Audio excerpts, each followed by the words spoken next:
थी। कोमल दिखने में बहुत सुंदर थी और उसका रंग भी बहुत गोरा था। वहीं दूसरी ओर संगीता दिखने में ठीक ठाक थी, लेकिन उसका रंग सांवला था।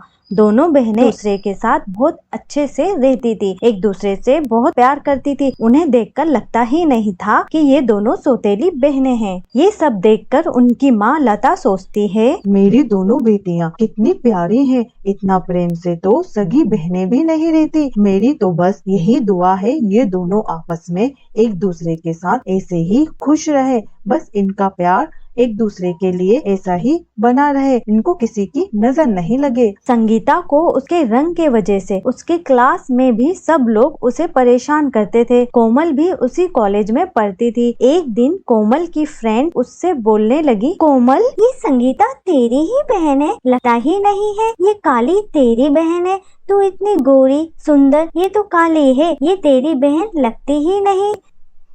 ये सुनकर कोमल को बहुत तेज गुस्सा आ जाता है और वो कहती है, चुप हो जाओ तुम लोग, मैं अपनी बहन के बारे में गलत बात नहीं सुन सकती और आगे से तुमने मेरी बहन की कुछ भी गलत बात बोली तो मैं बर्दाश्त नहीं करूंगी, एक शब्द भी नहीं सुनूंगी। चले जाओ यहाँ से, मुझसे अब बात मत करना। संगीता को कोमल की फ्रेंड्स की ये बातें बहुत बुरी लगती हैं, लेकिन कोमल का प्यार देखकर संगीता को बहुत हिम्मत देता था। ये देखकर संगीता खुश हो जाती है और वो दोनों खुशी खुशी कॉलेज से अपने घर चली गयी। माँ कहाँ हो तुम? हम लोग आ गए। अरे मेरी प्यारी बेटियां, आ गई तुम लोग। आ जाओ, फ्रेश हो जाओ, मैं तुम लोगों के लिए खाना लगा देती हूँ।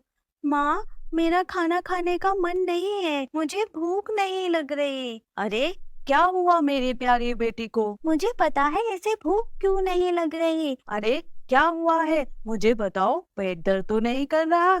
माँ, आप चिंता ना करो, आप मेरा और संगीता का खाना हमारे कमरे में लगा दो। मुझे पता है इसे कैसे खाना खिलाना है, मैं इसे खाना खिला ही दूंगी।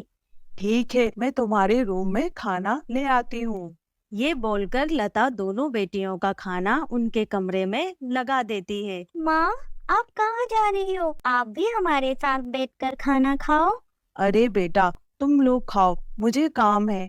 अरे माँ, आप दिन भर काम करती हो, आ जाओ, आओ माँ, खाना खाओ हमारे साथ में। तीनों माँ बेटी मिलकर एक साथ खाना खाती हैं और बातें भी करती हैं। खाना खाने के बाद लता अपने काम करने के लिए चली जाती है। वहीं कोमल और संगीता पढ़ाई करने लगती है। अरे संगीता, ये क्या सवाल है, मुझे तो समझ में ही नहीं आ रहा है। तो बता, तेरा मैथ तो बहुत अच्छा है। इस तरह दोनों बहनें पढ़ते पढ़ते हंसी मजाक भी करने लगती हैं। तुझे पता है, मेरी क्लास में एक लड़की है जो पढ़ाई नहीं करती, बहुत नालायक है। टीचर्स उसे रोज डांटते हैं।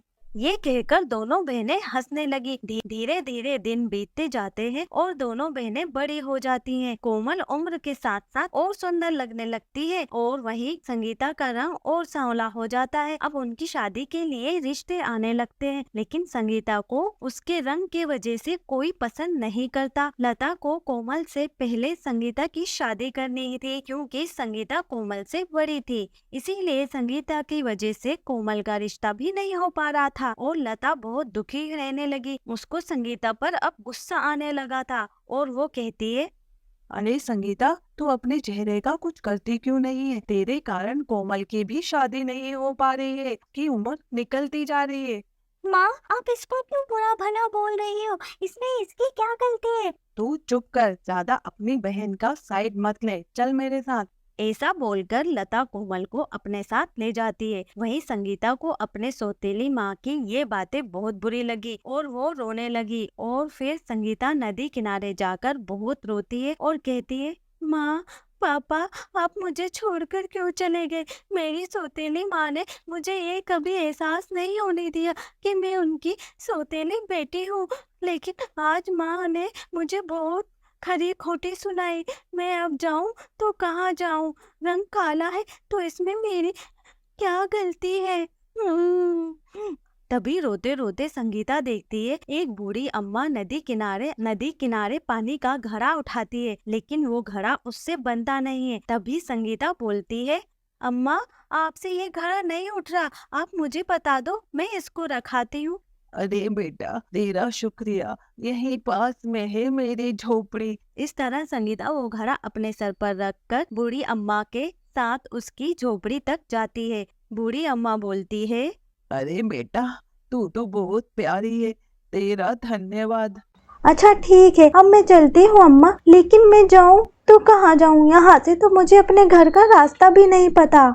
बेटी, तुमने मेरी इतनी मदद की है। मैं तुम्हें एक जादुई लहंगा देती हूँ। इसे पहनकर जो तुम मांगोगी वो मिल जाएगा। अब जादुई लहंगा पहनकर संगीता का रंग बहुत गोरा हो जाता है और संगीता कहती है, मुझे मेरे घर तक पहुँचा दो जादुई लहंगे। ये कहते ही संगीता अपने घर पहुंच जाती है। घर पहुंचकर संगीता देखती है लता और कोमल बहुत परेशान है। कोमल संगीता को देखकर चौंक जाती है और उसे गले लगा लेती है और कहती है, तुम कहाँ चली गई थी? कितने परेशान थे हम लोग, बताकर तो जा सकती थी। मैं जंगल में भटक गई थी, रास्ता भूल गई थी।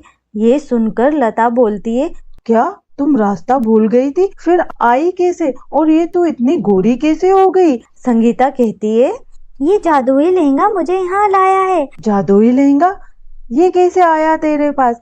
फिर संगीता सब कहानी बताती है। ये सुनकर कोमल बोलती है, क्या सच में ये जादुई लहंगा है?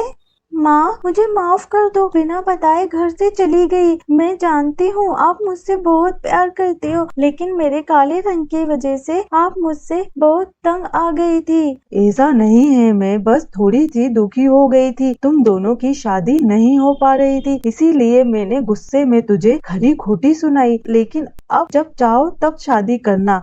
ऐसा बोलकर लता और उसकी बेटियां खुश हो गई और संगीता की जिंदगी उस जादुई लहंगे के वजह से बहुत अच्छी बीतने लगी।